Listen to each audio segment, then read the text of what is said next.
Next song tag only in the But only in is there. Yeah, it's there, Maharaj.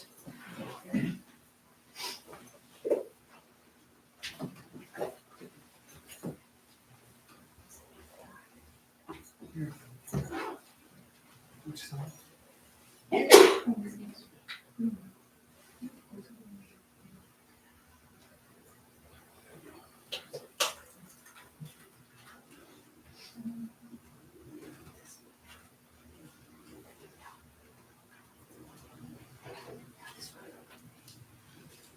That's it.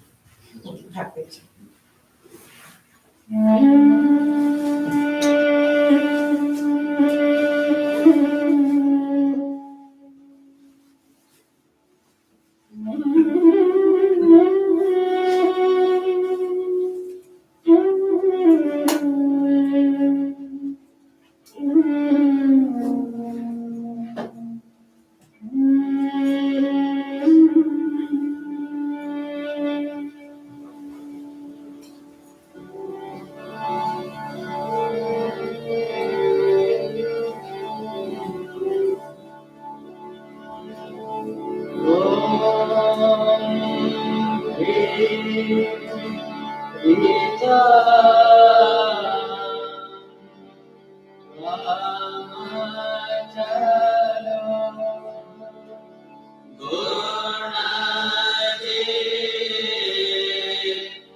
Sarvanga is there. Yeah, it's there. That will complete.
Om Sthapakaya cha dharmasya sarvadharma sarupine avatara varishthayo Ramakrishnaya te namaha Yathagni dahika shakti Ramakrishna stita hija Sarva vidya sarupang tang Sharadang pranamamyaham Paro tattve sadalino Ramakrishna samagaya Yo dharmasthapanarato Vireshang tang namamyaham Om Shanti Shanti Shanti. It's a sudden surprise that we could meet all of you and you could come in the weekday and in the evening. Thank to Sri Ramakrishna and Holy Mother, their grace.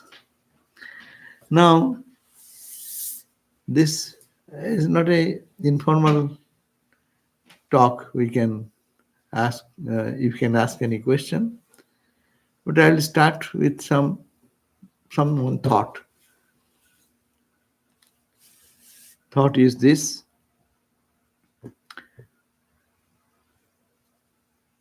our spiritual life. We are all here for spiritual life. And what is that spiritual life? And how we can be spiritual? That's a big question. Only spirituality, what does spirituality means? And what is religion means? Mostly we mix up religion and spirituality together. There is the conflict. Certain doctrines and dogmas, certain rituals and forms, certain prayers and hymns, certain type of living, some mantras chanting this, that, we normally connect that as spirituality, but it is all religious ideas, one believing in one thought, another believing in another thought. So this religion is so different, so many, but the spirituality is only one thing. We have to make a sharp distinction between these two. That what is spirituality and what is religion. Hindus will go and chant the mantra Om or make some of offering of flowers with certain type of mantras and certain type of prayers. Salute God in one way. This is Hindu religion. We are following that. And Muslim will be worshipping God in their own way. You face east, they face west. You face north, they face the east only. Therefore, only towards Kaaba. So distinction is there. But the core point is for what, why they are doing their salutation in that way, why we are doing the salutation is not the point. Point God is everywhere. So you pronounce anywhere. If he is in the east only, then God is partial, limited. God is only in the west, then what about the north and south and east? No. So this is a big thing to understand in life, that spirituality, we all are hankering for spirituality, but we should be careful to know how spirituality is distinct from religion. Spirituality is what Swami Vivekananda says, that what is innate potentiality in all of us and how we can bring it out. That innate potential is that pure self, which is of the nature of joy, blessings, peace, happiness, good for the whole world. That type of spirit is what is there, universal reality. That should come out. That's why Swami Vivekananda's that wonderful definition, that each soul is potentially divine. The divinity in each soul. He's not saying Hindus or Muslims or Christians or Buddhists or Taoist or the mother worshippers. It's not no distinction. Each soul is potentially divine. So what is spirituality? The goal that is the spirituality. All religions should lead to this point. Goal is to manifest the divine within. God will not come from some queer area and he is not here, only just appear here and suddenly disappear. It's not a ghost like thing. God is not like a ghost like thing. God is a reality. So here its emphasis is this, it is potentially in all of us. And how to manifest the divine within. How to do that? Go to the core of all religion. Here Swami Vivekananda has precisely said, by controlling nature, internal and external. We have to fight with two nature. Constantly fighting with the external nature, heat, cold, rain, earthquake, and all these natural calamities which disturbs our brain. We have to have control over that. And you do that, then you see there is internal struggle, jealousy, hatred, malice, negativity. It is all boiling there. And I think I am meditating, but I am meditating on those things. Therefore, what to do? To manifest what is pure, what is divine. And control. It is to say spirituality is a control. Spirituality is not letting go everything in the world as people think. You think of God and you become pure and purer and purer and purer. What is the definition of a spiritual person? Jahare herile hriday spure Krishna nam tahare janiyo tumi Vaishnava pradhan. Who is the greatest among the devotees? Jahare herile. Even if you behold that person, you will think of God. It will remind him of God. And if that power is there with that person, he is a spiritual person. That means we should manifest the divinity which is potential in such a way that it will express itself in our movement, in our presence. People will see us and they will feel something different, and they'll feel some purity, love, compassion, all these noble characteristics emitting from that. It will not come. It comes with much self-restraint, control of the inner tendencies. Control is a bad word, but you can say mastering. Mastering over all the propensities, internal propensities. It is good. All propensities are good. Love is good. Doing good to the others is good. But we do only where we like. But it's when it becomes universal, then it becomes spiritual. Ramakrishna said that loving one's own family members or your own child, mom, dad, etc., this is called Maya. And when that love flows for everyone, then it is called Daya. So Daya should come out. And Daya is not enough. Then Ramakrishna said, who are you to show Daya, compassion? Who are you? It is God. It is Shiva. See how the life is unfolding. First, I am giving you charity. I am a big guy. I am showing you that. It's a good thing. That person who hoards money for himself, who enjoys everything for himself, versus another person who is giving some charity. Yes, his hard-earned money he is giving away. It's a greater, nobler aspect. But that noble aspect is what? I am the giver, I am the donor, my name, my prestige, society, people will look at me, praise me. So all these expectations are inside working. Next step, I don't want any expectation. I give it as I am doing some good to that person. She is in difficulty, I'm helping him in one way. Then it is the question, I'm doing the charity. And then go one step up. Whom you are showing charity?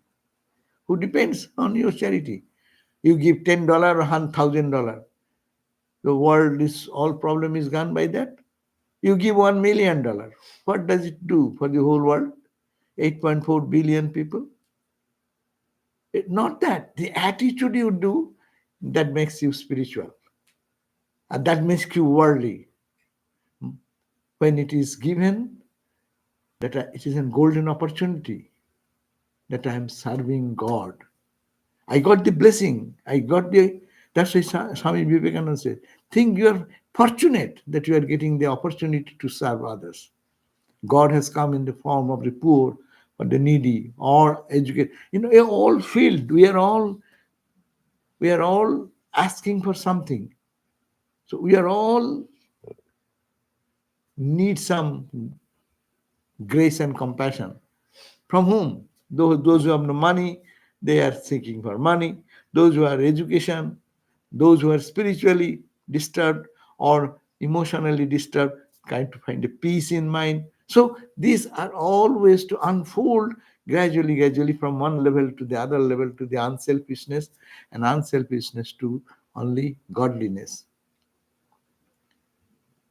Spirituality is to be judged by how a character is transformed, internal and external nature control, and that person will be found that internally peaceful. Peace will come inside the person.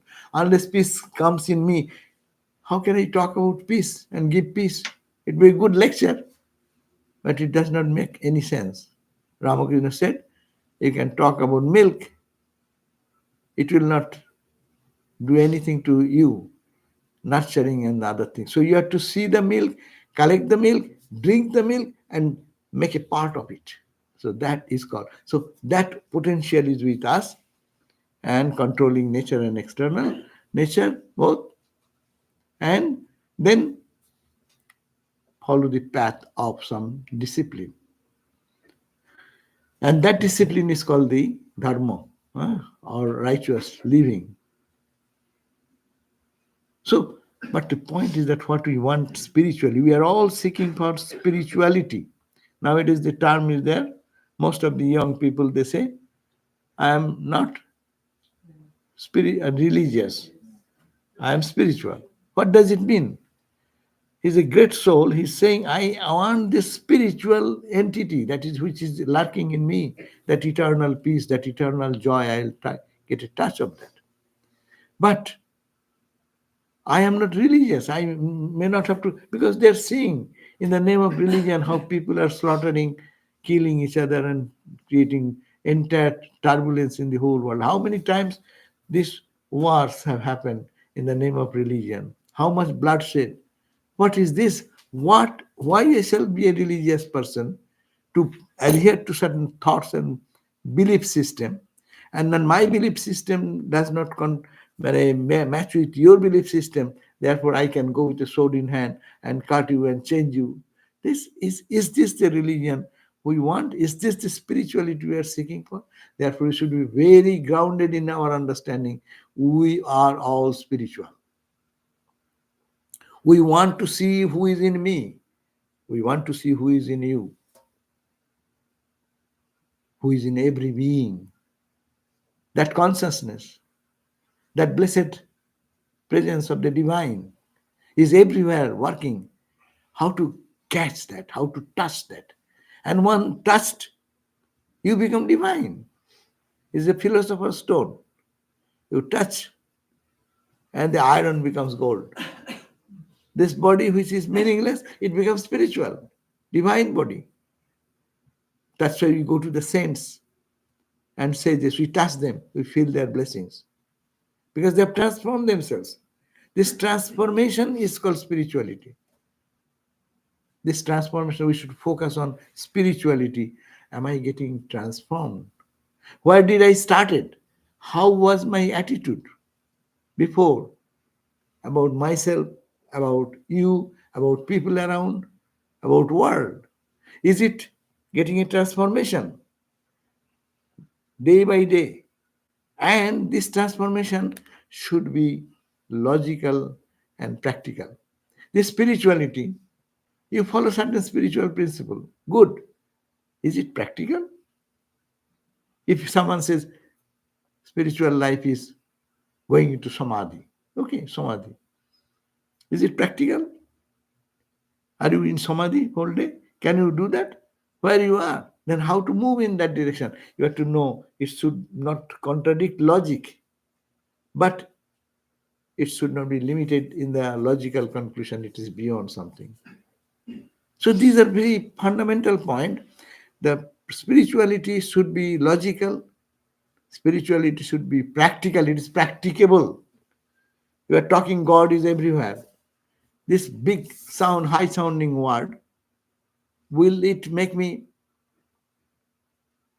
get the touch of that divinity, what is inside? Can I feel that touch by my everyday presence? So, and can I do that? I am Brahman, I am Atman, I know theoretically. If you give a big philosophy and you say that you want to see the divine everywhere, is it a theory? Is it practicable to see God in others? It's not. There are evil people. There are liars, cheats. There are people, such people who are destroying the peace of others day and night. That is their goal. How can I see God there? Is it practical? So that's why this very important point is practical. Is it practical or impractical? So spirituality, even if it is the goal of life, it should be very practical in life. and is applicable, and we can apply that and make it a reality in our life. So that's why here comes the question: spirituality, practicality. Spirituality is not religion. Religion can help us to become spiritual. If it's not, that's not religion.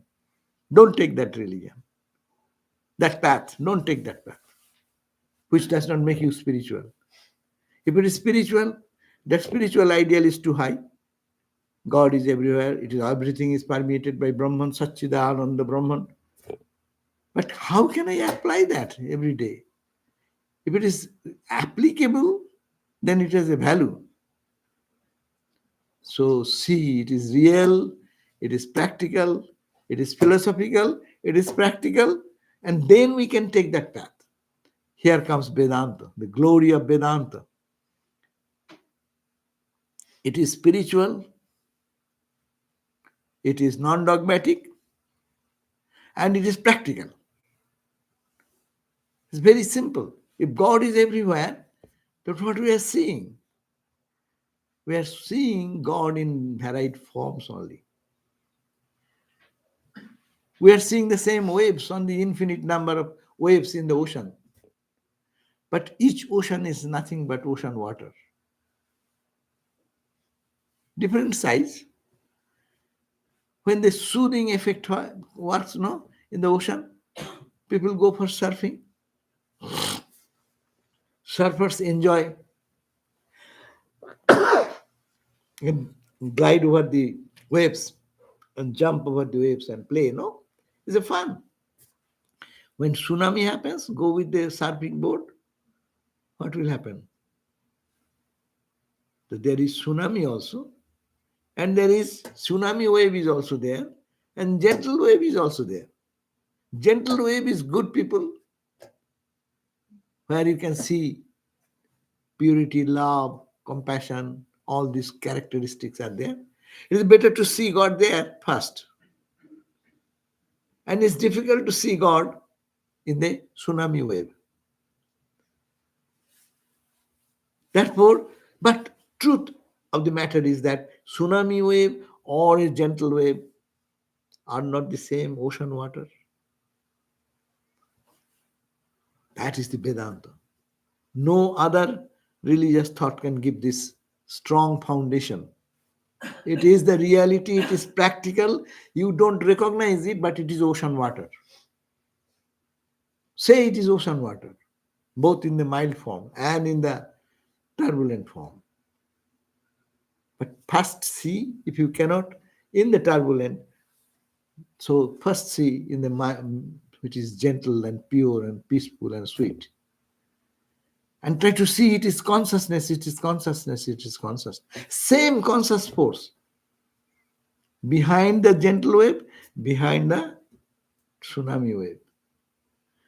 So in the violent person, the same consciousness is working, but the instrument is a bad instrument through which it comes out. Its end result is, but energy is the same. We take a gun, some person is protecting the interest of innocent, take a gun, and you go take a gun and recklessly run. That's a gun. Power is the same. You cannot blame the gun. You cannot blame that bullet is killing. Bullet is not killing. Bullet does its own work. But how we apply the power is there, how it manifests. So the infinite power which is inside, let us start. It is called the practical. We don't want to be religious. We do ritual. Yes, it's a part of life. It creates our mind to think about God. Suppose you come here, oh, we'll have evening prayer. Huh? So when you think of evening prayer, your mind is becoming a little peaceful. Huh? You're thinking, you're thinking from morning, oh, I'll have to go to the temple and I will have some good moments. So your mind is getting, see how it is becoming spiritual. Then you come over here and sit over here, meditate over here, sing some songs and then listen to some talks. And so what happening? It is intensifying the inner potentiality, what is there inside. So try to use that force first in this way, and then try to see who I am serving. First, you start at home. Your daughter, your son, your father, your mother, your husband, your wife. Who are they? Gentle waves. Sometimes gentle also rubbing goes on. But that's it. Nothing. Is it a part of life, no? But if you keep this background, that is all ocean water. It's all Satchidananda, God, whom I call Ramakrishna. He is in every person the same. Or you call it is Christ, called Rama, called Makali, whatever name you give. It is the same reality everywhere. Then what? Your day become, everything becomes spiritual. It is practical, but yes, it can be done. You can give some service to your wife or husband. You can think, I'm tired, I'm lost. But if you love, that is God is there inside. I am seeing the human form, but it is all divine. No? You are seeing whatever form you are seeing outside, it is constituted of only the Satchidananda self, Atman. No? So unconsciously I am serving God. Let me do it conscious serving. Tell my spiritual practice is not impractical. I'll be able to serve much better with much love, much affection. And this society should be trained to think in this way. Husband should think this way. Wife should think this way. Children should be given this ideology. Mom, dad, brother, sister, friend, relation. If this idea percolates into the heart, you become spiritual every day. With mundane work, what is mundane work? You're cooking, you're cleaning, you're going to office, you're working on the computer. Everything is becoming spiritualized. And that spirituality will manifest in your life and character, in your movement, in your talk, in your all the behavior. It will express itself. That is called practical spirituality. Practical spirituality. Spirituality not only intellectual or hypothetical, but it can be applied in life. That's why some is called practical spirituality. It can be applied in practice, and everyday practice will evolve in you. A new personality will develop. The old personality will go away. The baggage we came with in our mind because of our past, that will gradually be overcome by this new thought of wave. That is, I am serving the Atman, the Satchidananda who is in me, same Satchidananda. This wave is made of ocean water. That wave is also made of ocean water. To see first with your own friends, relations, where you love, you can see in a beautiful flower, you can see in the moon, you can see in the rising sun, you can see in the wherever your mind normally feels attracted and finds rejoice in. See, it is divine, it is divine, it is divine. And start there. And now extend that to some areas where it is difficult to see the divine. But to intellectually, if we understand, it is also the same reality in a different violent form. In a nice form, in a violent form. That's why Mother Kali is worshipped in dual form. That's why many people get frightened with Mother Kali. But Mother Kali represents this practical Vedanta. Why? Practical Vedanta, one sees both benign side and the violent side. Mother is holding a sword in hand, and you see, from the sword, the blood is dripping. Just chop the head of somebody. And the head in another hand. And there was blood oozing. And right hand, boon and blessing. What do you want, my child? It is ready for you. So this dichotomy of so-called good and bad is perfectly manifested in the Mother Kali's form. So here you have to understand that this spirituality should be seen in both aspects of human personality, in the benign aspect and also in the terrible aspect. That's why Swami Vivekananda said that, what is Mother Kali? She said that it will go with me. That's a concept of Ramakrishna put into me. And that's an experience I cannot say about that. That will go with me. Here, Mother Kali, he said, make your heart. That's a different aspect. Make your heart like a cremation ground. And let the mother dance there. What is that? Cremation ground? Cremation ground means no specific attachment. We go to the cremation ground. What happens? Instantly, our mind becomes little different, no? Oh, this is the end of life.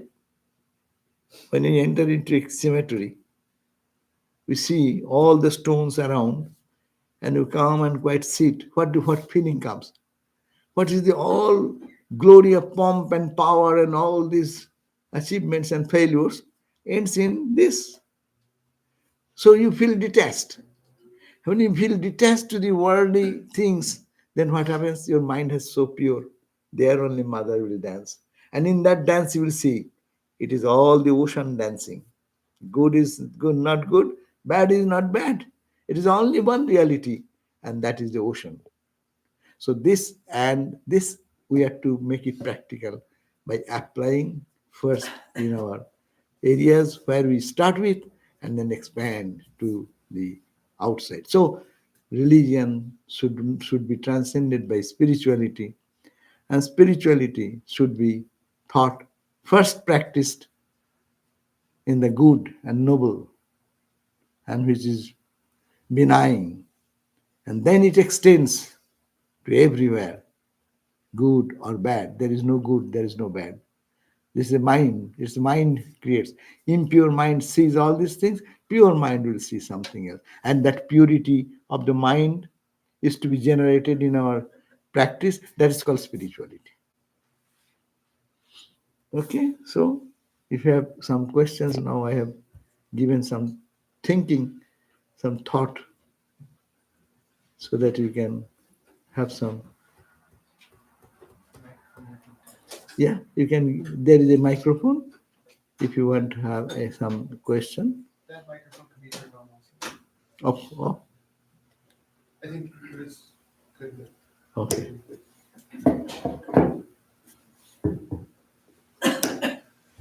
Any question? Any thought comes? Yeah, feel free, do not hesitate. If you have any questions, please. I have a question. So in the path of, I don't need the mic.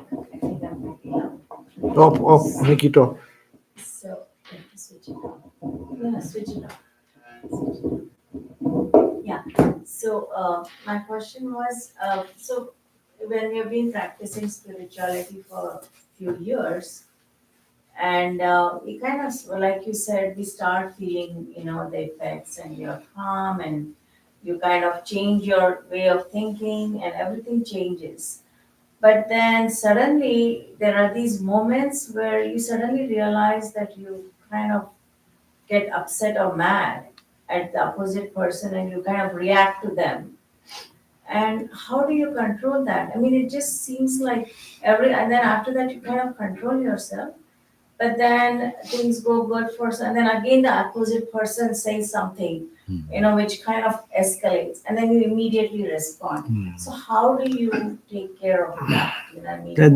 That's a realistic question, practical, whether this spirituality is practical or not. Yeah.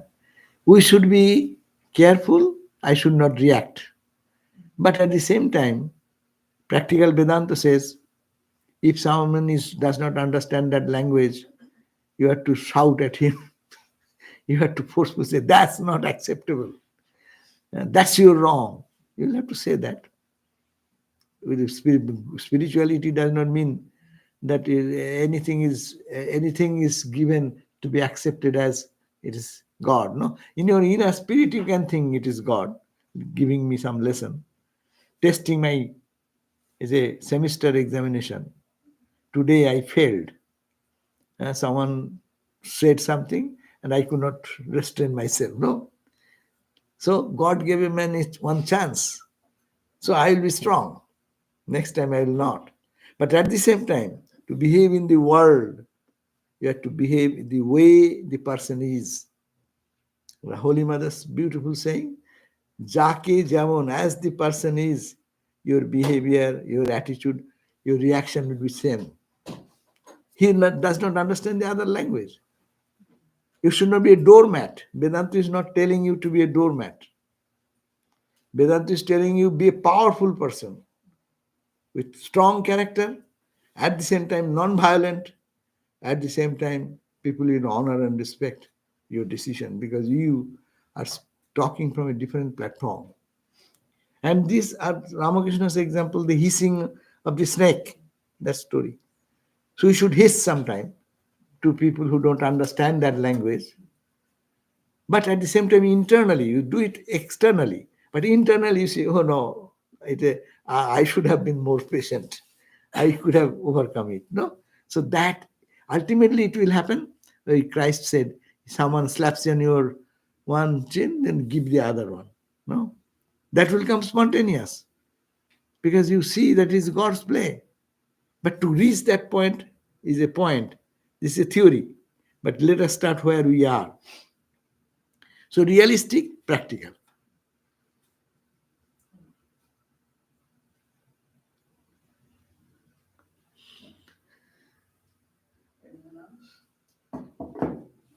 Oh, ঠিক আছে. Question from online. Online, okay. Read out with the microphone. This is related, I guess. It says to let go. No. Microphone, keep it very close. This says to let go of old anger about the past. I try to think of all the events then, now, and in the future as ultimately divine mother's Boga. Is this a proper attitude?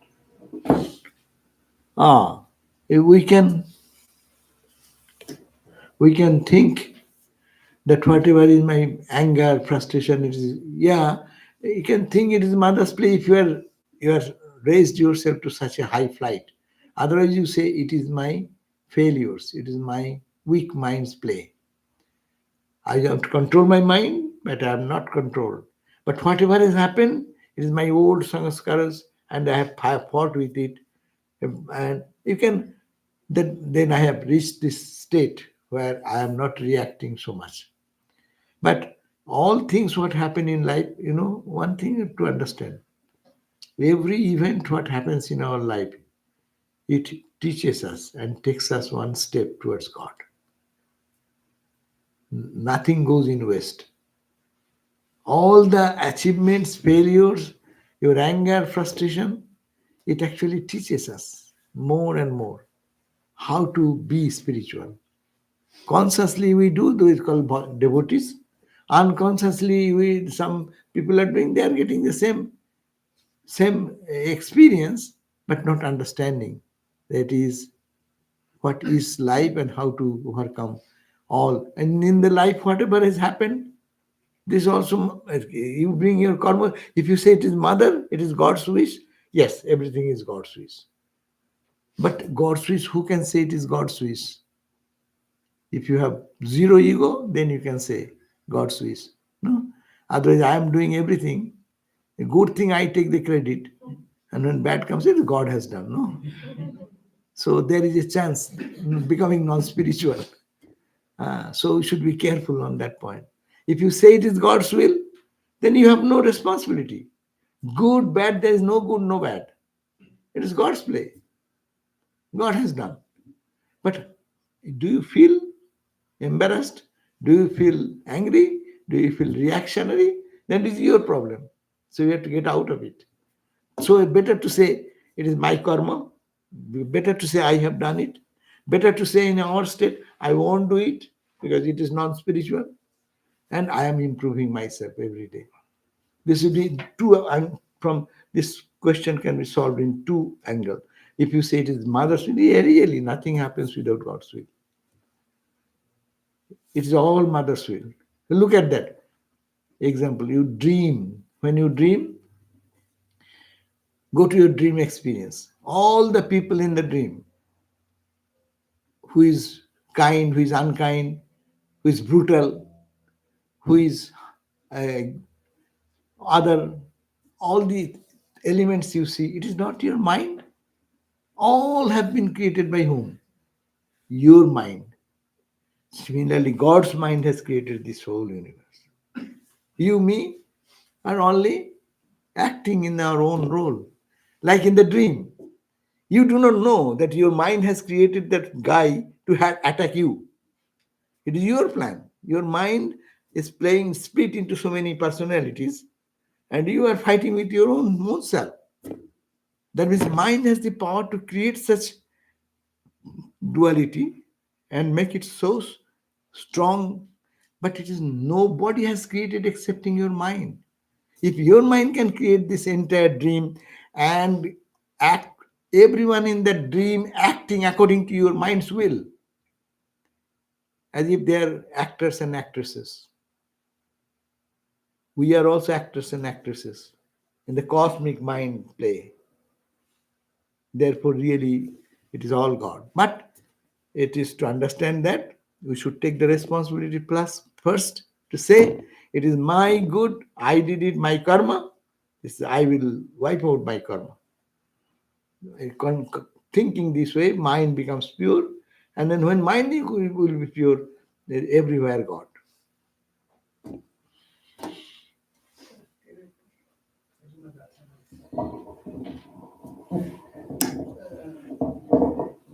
Maharaj, Swami Vivekananda has quoted Sankaracharya.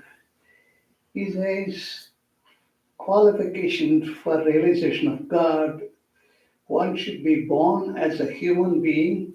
We are all human beings here, so that qualification we all meet. Next is intense hunger for the realization of God. Third one is association with a great soul. Now, people who are in Austin where there's no ashram or any such thing, physically we have no opportunity to be associated with a great soul. And the only thing which you can do, great soul's picture we can keep. Like Dronacharya, who refused to be a guru, and the other person kept the picture of Dronacharya. Tell us which is more practical in this. No, Shankara, I think that what Shankara has said is not contradictory. Shankara says that Manushyatam, the human birth, is a rare opportunity because only we can question why, what, why suffering, why this pain, why it is so. And other animal bodies are not suited for meditation and spiritual practice. So first point is very true. We are all fortunate. Manushyatam, mumukshyatam, intense desire. Intense desire will come before realization. But we are all have desires. That's why we come here. We are good people. We are following Sankara's formula. Because we are, why you are in this evening? You are here in a weekday. You have some hunger. You have some hunger for truth. So don't think that you are less important in that level, but it should increase to the depth when God realization point comes. And Mahapurusha Sahasraya, according to our quality, Mahapurus have come into our life in so many ways. Why? If one Einstein comes to teach a first grade, second grade child, it will be embarrassment for both of them. So small teachers, then he sends his power, small teachers, small people who are not up to that degree, but they are purer than us. So that is our, and as we progress, God brings people in our life. automatically it happens. And taking refuge in a high philosophical ideal manifested like Ramakrishna is itself Mahapurusha Samsraya. So don't worry, we are in the right path. But we should have to faith in that and increase that. We should not be, what you call, very comfortable with what our present state is. We should have to see that we need to be more intense, more searching for the truth, and try to make it possible in this very life itself. Yeah. I had a question in raising young children in this country where they are still trying to kind of form their own opinion. What, when they question the importance of rituals or prayer, like what is one practical advice or what should you point them towards to think about? Yeah, then you have to equip yourself. Why we do the puja? You say, why are you waving the light? So you have to know light is a symbol of consciousness, and the whole world has come out of consciousness. And we concretize that ideal of consciousness and bliss in a divine form. And so waving that light around him means I'm waving in the cosmic universe. So give some spiritual understanding about the rituals and its meaning. If not, learn and teach. And this is very important. We do not know how to raise our children in this country, because children should not be like Indian style raising the children. Dad says, hey, do this, do that. Yes, they will do. Not the society has changed. Nowadays, don't do, even the children don't do that. But it is not necessary. Swami Vivekananda's idea about training the children it should be give a rational understanding why they are, what is there, why you will accept anything. It should give some reason. If you cannot give reason, you see also the Catholic religion, they are not getting any young people there. It is not the Hindus, not the why? Because they don't explain what is what. They cannot tell anything. It is a ritual goes on. The hours also goes on the same way. So we should have to know the meaning of the puja, of the ritual, of the values, and intellectually convince them. Unless we can do that, the children will follow their own path. If they don't find any meaning in it, even adult people does not find some meaning. When you find that there are 10 Ramakrishna's room, even in the presence of Ramakrishna, people are coming from Calcutta, and they within 5 minutes they are feeling restless. And Ramakrishna said, go, you go to see the garden house. As if the garden seeing is the major thing of life, giving up God himself sitting there. And so you have to make them understand. Everyone has a growth level, no? So as a mother, as a parent, we have responsibility to learn and to teach them why. And why you are talking that. You have to explain and make them responsible for their own life.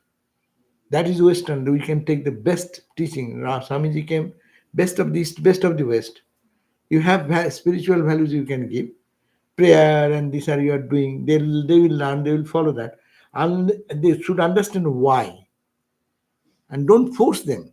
If you force them, you are taking a wrong measure because they don't have any faith in that, and also distrust on you will come.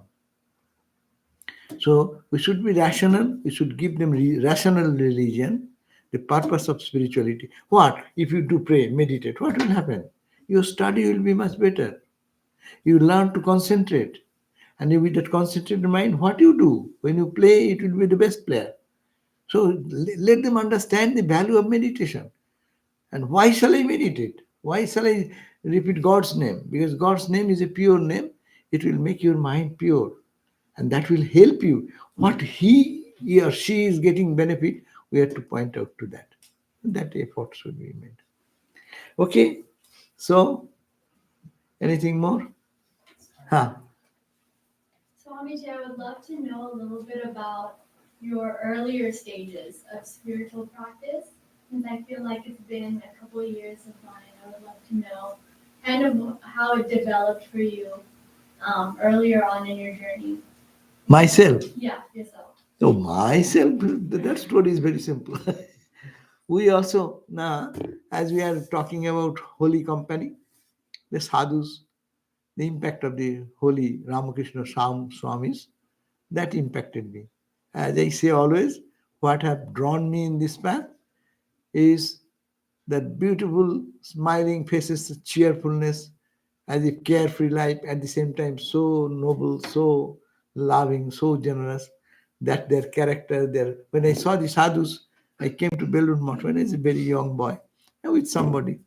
And then they saw a sparkling joy in the faces of the young brahmacharis. And they're so carefree and they see, I thought that do they belong to this world or somewhere else? Life inspires us.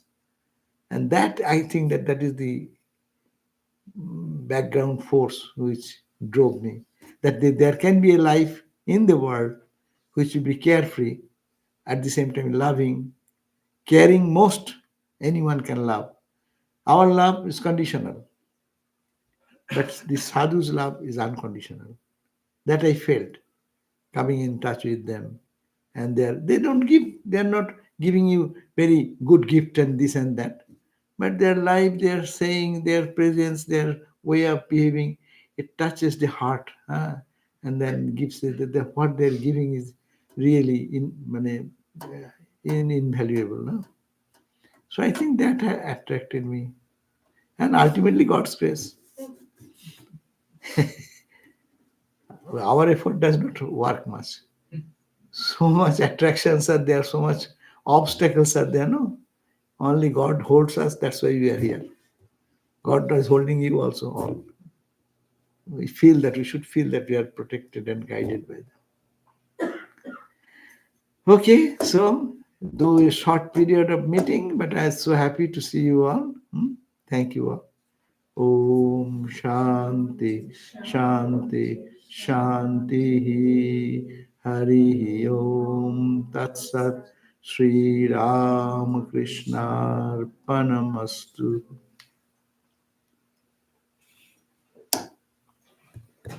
Okay. Now